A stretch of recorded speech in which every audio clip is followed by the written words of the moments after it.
Assalamualaikum warahmatullahi wabarakatuh. Selamat sore, salam sejahtera bagi kita semua.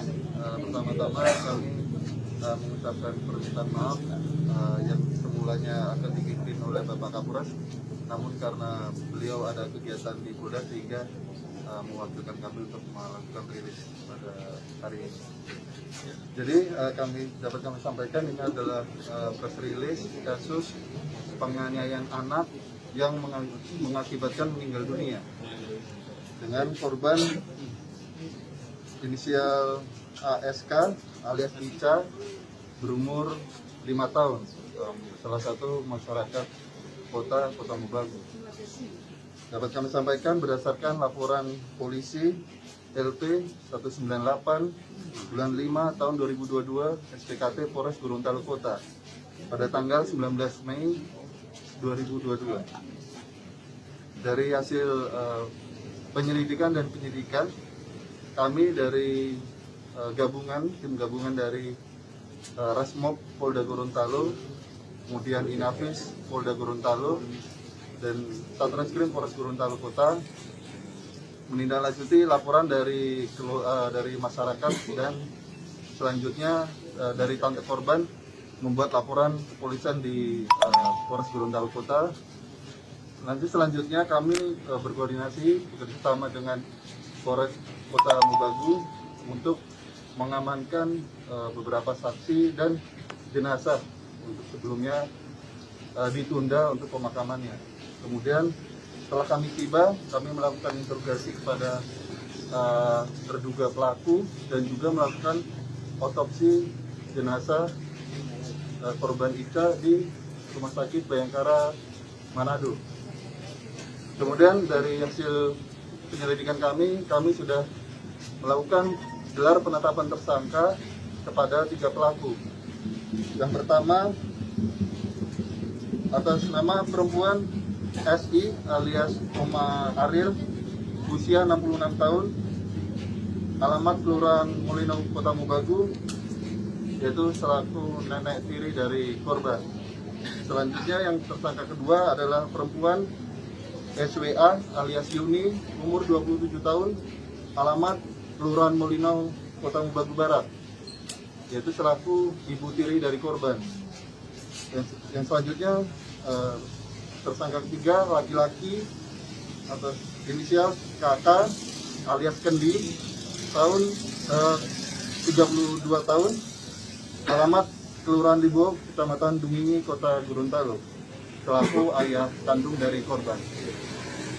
Dapat kami sampaikan beberapa kronologi terjadinya kekerasan ataupun penganiayaan yang mengakibatkan meninggal dunia ini berawal dari korban sebelum bulan puasa diantar oleh keluarga besar dari Kota Mobagu untuk mendaftar sekolah, mendaftar TK di Kota Gorontalo. Jadi sebelum Lebaran, korban sudah dititipkan kepada orang tuanya di sini untuk mulai tinggal. Kemudian dari beberapa hari sudah ada beberapa kekerasan yang dialami oleh korban yang dilakukan oleh bapak kandungnya, kemudian juga berlanjut oleh ibu tirinya, dan juga pada akhirnya pada hari Rabu tanggal 19 Mei tersebut, akibat dari kekerasan tersebut mengakibatkan korban meninggal dunia.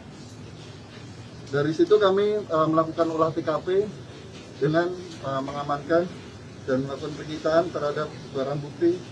Yang pertama ada sikat kloset untuk WC, kemudian ada besi sapu lantai yang terbuat dari besi, kemudian ada 1 celana pendek berwarna hijau, 1 buah kaos berwarna hijau, kemudian 1 buah celana dalam berwarna hijau, selanjutnya 1 buah celana panjang berwarna ungu bercorak, dan yang terakhir ada 2 bungkus pembungkus rokok Magnum dan 1 buah bed cover berwarna kuning. Dari sini kami sampaikan bahwa hasil visum atau repertum yang dilakukan di Rumah Sakit Umum Kota Mobagu karena jenazah diamankan di Kota Mobagu. Jadi kami melakukan visum di Rumah Sakit Kota Mobagu, dan saat ini penyidik kami masih berkoordinasi terkait hasil dari otopsinya sudah keluar. Nanti ke depan kami tetap bangun komunikasi dan kerjasama dengan penyidik dari Satreskrim Polres Kota Mobagu dan Rumah Sakit Umum. Kemudian sama juga dengan hasil otopsi, kami berkoordinasi langsung dengan dokter forensik untuk hasil otopsinya. Jadi sementara dapat disampaikan meninggalnya korban ini diakibatkan oleh adanya darah yang menggumpal di bagian kepala atas. Jadi ini memang sinkron dengan keterangan dari tersangka dalam pemeriksaan, dikuatkan oleh keterangan saksi dan alat bukti otopsi. Meninggal diakibatkan ada penggumpalan darah di kepala bagian atas. Kemudian selanjutnya kami penyidik Polres Gorontalo Kota telah menetapkan penetapan tersangka kepada 3 orang ini, dan selanjutnya kami akan melakukan penahanan terhadap 3 orang ini. Motif dari pelaku melakukan penganiayaan apa, Pak? Dapat kami sampaikan untuk motif. Kemarin kami bekerja sama dengan Peksos untuk dilakukan observasi psikolog terhadap korban, ada saksi anak juga kami lakukan observasi. Kemudian dari pelaku yaitu nenek tiri dan ibu tirinya di sini yang melakukan kekerasan kepada korban, dapat kami sampaikan untuk sementara hasil observasinya itu yaitu tersangka atas nama PRSI alias Omaril kesal kepada anak mantunya, yaitu pelaku atas nama inisial KK alias Kendi, karena tidak bekerja dan juga dijadikan pembantu. Jadi alasan itulah yang membuat tersangka SI alias Oma ini kesal, sehingga korban ini menjadi pelampiasan. Dan juga selanjutnya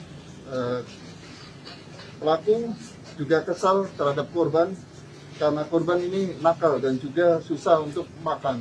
Jadi perlu diketahui bahwa selama tinggal di Kota Gorontalo, anak-anak ini lebih mendominasi tinggal lama dengan omanya. Jadi oma ini yang sering merawat, di situ sering mengalami kendala bahwa anak ini susah untuk makan, sehingga ada depresi juga membuat pelaku ini melakukan pelampiasan kepada korban.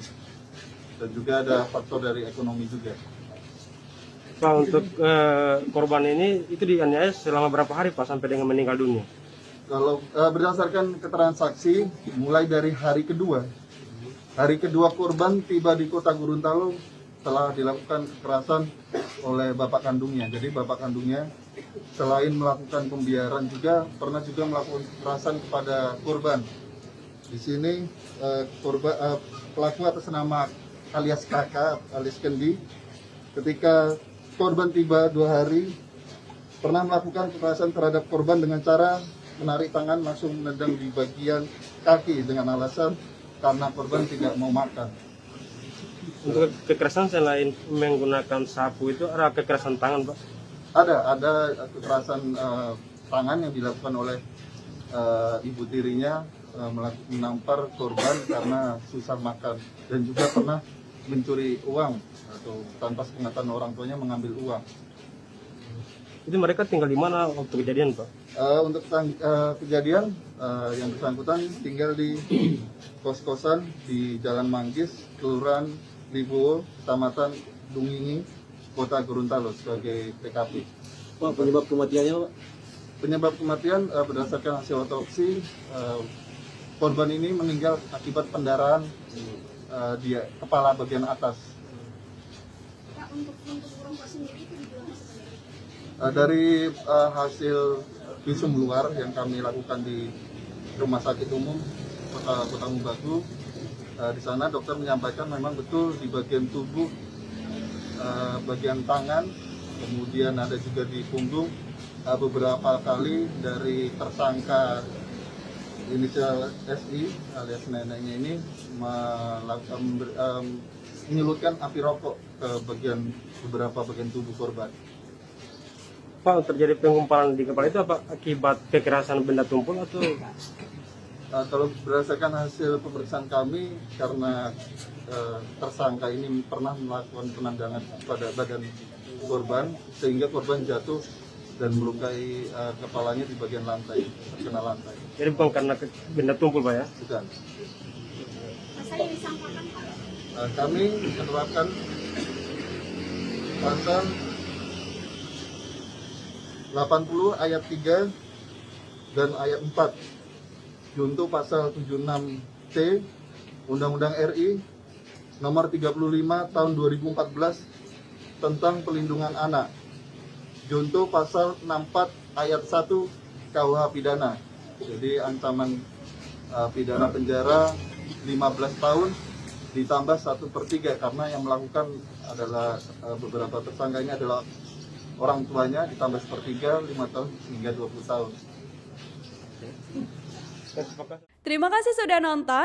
Jangan lupa like, subscribe, dan share ya.